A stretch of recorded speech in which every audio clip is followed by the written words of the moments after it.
Hi, welcome to A Course in Miracles workbook class, brought to you from the Little Garden in Sedona, Arizona, USA. Good morning, Jan. What are we doing today? Today we're doing another lesson in the review 4.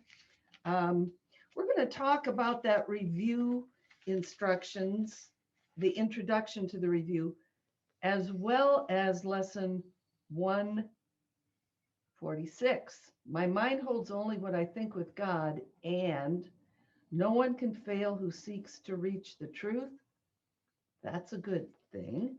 And I loose the world from all I thought it was. All right. Let's so if you're following along in the book, um, we're going to be looking at page 273 in the workbook. Right. So, as we had mentioned before, the beginning of this introduction says that we're making preparation. Yeah. So, what are we preparing for? And the basic framework of the workbook is it's split into part 1 and part 2. Mm-hmm. And part 1, which we're in, is letting go of the way we think with the ego, basically. Yeah. Mm-hmm. It's letting go of wrong perception, wrong thinking. That's one way that the truth of who we are, the truth of love, applies, like not this, not the ego. And then the second way truth is applied, it gives us right thinking and right perception. Yeah. So we're not directly concerned with knowledge and truth. We're concerned with correcting in our minds any thoughts that are unlike love. So we have to be prepared for this. So the preparation in this review is to take the power of our minds, which we still have, a mind that's free, and tell our minds that there is nothing in it but our thoughts of love from God. My mind holds only what I think with God. And in this way, as we assert that, as we accept the truth of that, it clears out all the anxiety, all the fear, all the guilt about, how we may have lived or what we did, clears that all out. So the mind and the body and the world become neutral. Yeah. And when things here are neutral, then we can get new thinking and new perception. Hey, that's good. Yeah. So we need to prepare our minds because we've never lost our freedom. And we've never lost the love of God. We've never lost the love of God. And the whole belief that we've somehow separated from love is ridiculous when we look at it. Yeah, but when we're in pain, it doesn't seem ridiculous. No. It seems like the pain is the entire world. That's to right. us. Yep. We see the whole world through the eyes of our pain. Right. So, that this idea, my mind holds only what I think with God. This is the idea that every day of these 10 days, we're asked to think about it for 5 minutes in the morning and 5 minutes in the evening. And then just give it a look-see every hour, along with the 2 thoughts that go along with it for the day. So what is it that my mind holds only what I think with God?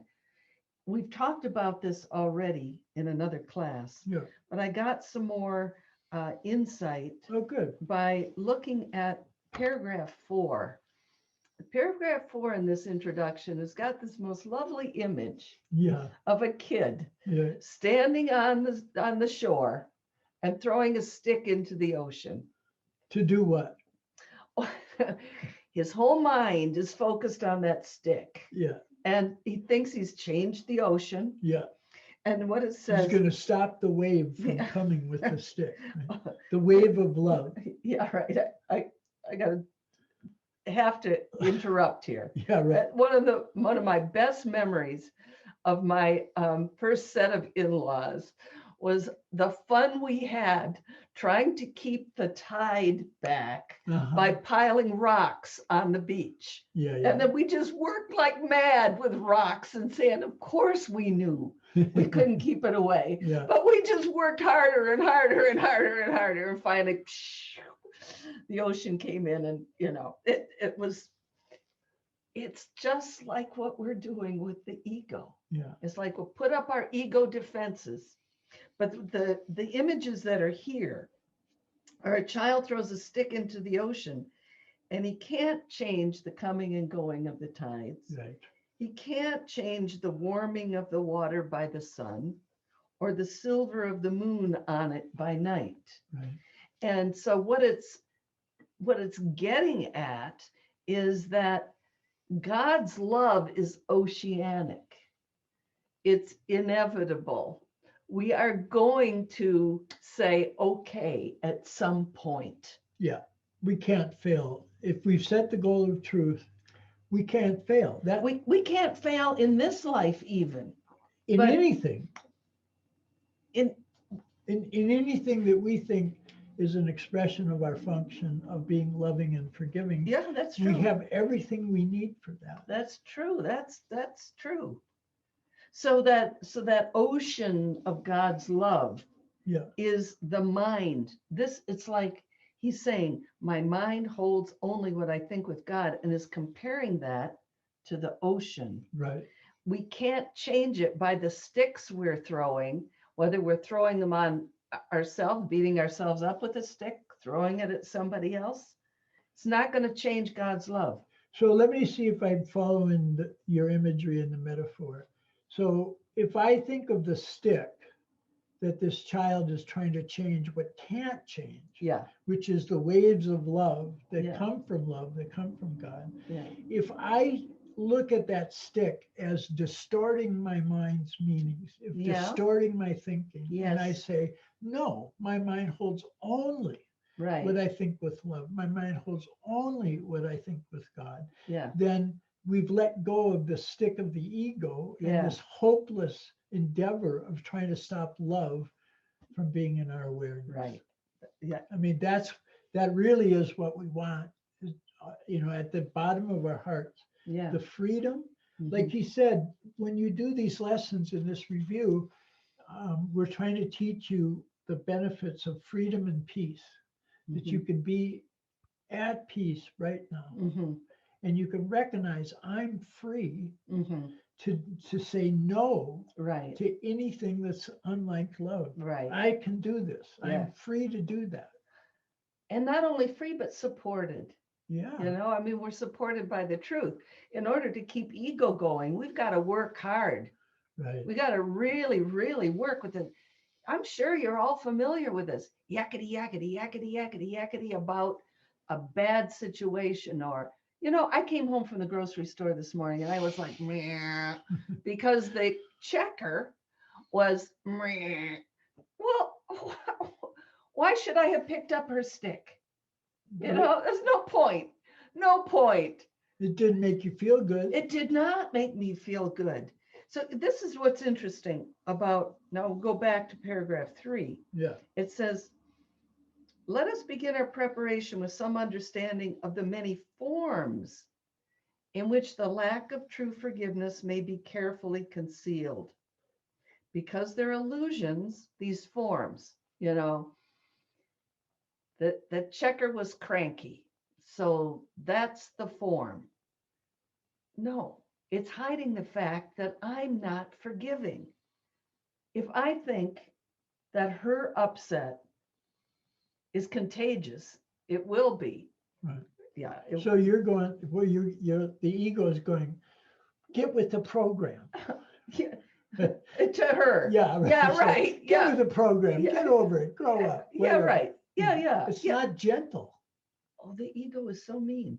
And it's mean to other people. But when I'm like that, like, how was I when I came into the kitchen? You were just frustrated. Yeah. We know how that feels. What's the point? There's Yeah. no point in that.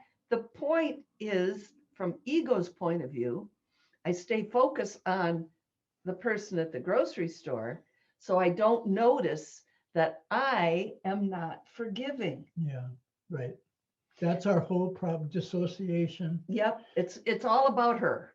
It's all about her. Yeah. So these forms, these enemies, I mean, really, they're really defenses that protect my unforgiving thoughts from being seen and recognized. Because when I recognize I'm crucifying myself Right. by a certain way of thinking about her. Then I can say, I don't want to go there. Help me. Give me another idea. Give me another way of seeing this situation. Yeah, yeah, right. So it had some very specific defenses that we put up when we're associated with ego, like sickness. Yeah. Sickness is a defense. He says, when the truth begins to dawn on you that you're spirit, Yeah.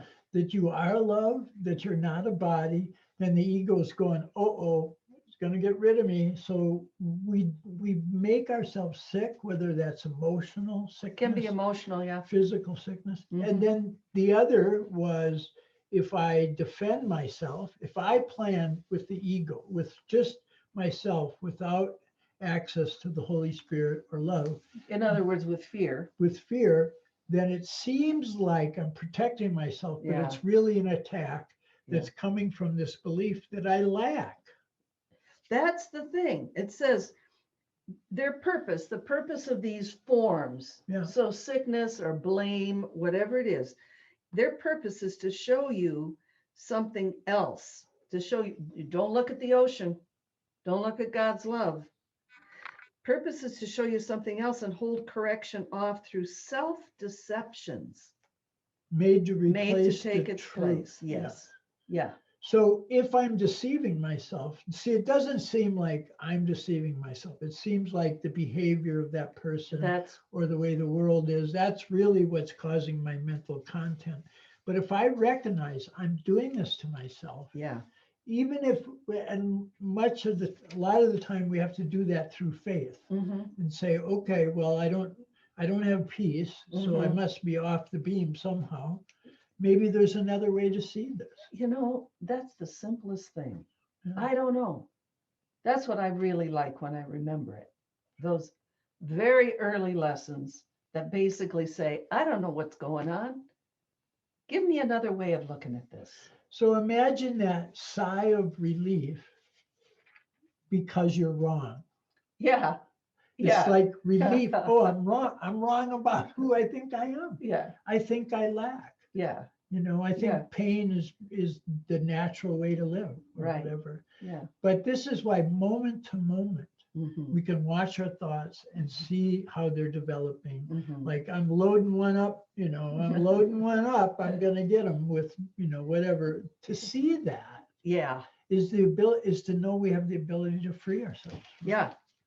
So it says, learn each day that what you're going to review each day can offer you in freedom and in peace. And that freedom is also power. Yeah. If I have the freedom to choose for God, if I have the freedom to say, I bet you're right, God, and I'm wrong, that's power and that's peace. And we're happily wrong. I love that. Isn't Yeah. that Would great? you rather be right or happy? Right? So open your mind and clear it of all thoughts that would deceive. Yeah. And they're deceiving us about what we are. That's Those exactly right. thoughts are making us think. Those thoughts come from a belief that we're small, limited physical beings Yeah. that can be hurt, destroyed, and die. Yeah. Those thoughts are lies in themselves. That's But from that belief of who we are, we look out on a world that proves that that's true, and then bounces back to us so we can say, see, I'm right. The world is bad, or my body is against me, or, I'm just helpless in the face of these financial difficulties. Yeah. Whatever form of self-attack we're doing, we make it look like it's coming from the outside. right. So would you say so we're talking about lies and Yeah. deception Mhm. about who we really are. So lies are much more complicated than just a mistake. Like a Yeah. lie takes a lot of work to Yeah. maintain all Yeah. the time. Yeah. Right. Yeah. But if we recognize, I think I lost my thought there, but if we recognize this on faith, Uh-huh. that I must be just perceiving wrong, Yeah. right? Yes. And Just so making a mistake. right. So one of the, would you say this is what I want to say, that one of the big deceptions the ego gives us is that we have something we have to do, like I'm going to do my function of, being whatever I'm supposed to be, but I don't have the energy or strength to do it. Yeah. And that's when, because if God has given us everything to do, and we are doing the work that we think, the spiritual work that we think is important for us, then we have all the energy we need Oh, yeah. to do that. And Says that's it one over of and the over. big lies. So if we're constantly engaged in doing certain things and it's always depleting us, Yeah. then we have to take a look at that situation and see, maybe I need to change the situation. Always I need to change my mind. Right. But that's where that subtle deceptions come up. Oh, I'm all worn out. I don't have enough energy. Well, we do have it. Yeah, it says that we're the only ones that can weary ourselves. Yeah. So I want to say something about a lie Yeah. that I thought of when you were speaking. Yeah. I used to read everything that was written about Coco, the gorilla that was taught sign language. This was amazing. She said one time she ate a crayon. She ate a crayon. And when her trainers came in and saw what she had done, they said something like, "So what happened?" And she lied. She said, "I was putting on lipstick." I mean, think about what it takes to lie. When you think about a gorilla, it takes it out of that whole context of the human thing, and it makes it a little clearer. What's going on is I'm hiding my mind from you. I'm separating what I know from what I want you to think. Mhm. So that is what you like to refer to as private thoughts. You talk about private thoughts Yeah. and how that is the split mind. So when we have a lie that we're telling ourselves, we're splitting ourselves off from this mind that holds only what we think with God. The lies that we tell ourselves are, I'm weak, I'm vulnerable, I'm a victim, I can't help it. It's just the way I am. Those people are bad, evil, and wrong. All of those kinds of things are lies that split our mind between what we want to see out there, what we want to be agreed with, and what God is saying is true. Because the mind that holds only what I think with God is the same mind that's in every being. Right. So what's important about that, though, is to see, like the Course is saying, this may seem impossible, that a miracle can change all of this. It may seem impossible, but recognize that you put all this energy into deceiving yourself about who you are. I mean, that's the point of the lie. But then to recognize the gentleness of this approach is that all that I need is to be watching my mind throughout the day. Like it said, if you do this practice, then all of the thoughts that you will have this day are just coming from love, are just coming from God. So if you recognize that this deception is on a very deep level, I think I'm a body, I think I live in this. If you recognize that, then you'll recognize I need to be gentle with myself. This is going to take time, right? But we can get immediate peace. We can come to the comfort. We can come to the protection that love has right now. That's the whole point of the holy instant and the present. I can come to this peace right now. I can free myself. Right? By doing the practice. By doing the practice, by being willing. Maybe there's another way to look at this. Maybe I can see this differently.